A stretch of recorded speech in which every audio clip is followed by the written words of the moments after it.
కొడుకులపై తండ్రి జాలి పడు విధమున భక్తి పరుల, కొడుకులపై తండ్రి జాలి పడు విధమున భక్తి పరుల, ఎడల జాలి పడును దేవుండు తన భక్తి పరుల, ఎడల జాలి పడును దేవుండు.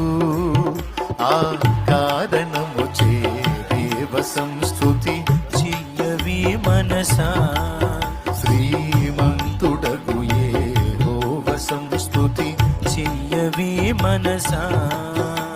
ఏమండి?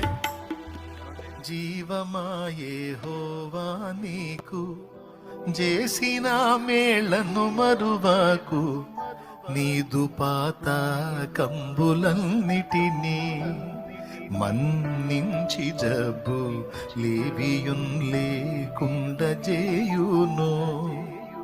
ఆ కారణం ఎన్ని చేశాడే మనసా, ఎన్ని చేశాడే మన. కృతజ్ఞత చూపకపోతే ఎట్లా, స్తుతించకపోతే ఎట్లా, ఆయన మయంపరచకపోతే ఎట్లా? సామాన్యమా?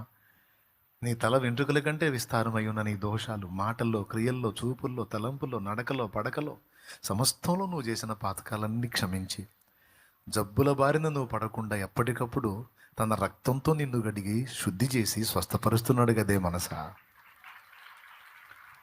నువ్వు కృతజ్ఞతతో ఆయన స్తుతించకపోతే ఎట్లా? అంటే ఏం చెబితే మనసుకు కృతజ్ఞత వచ్చి స్తుతించిద్దో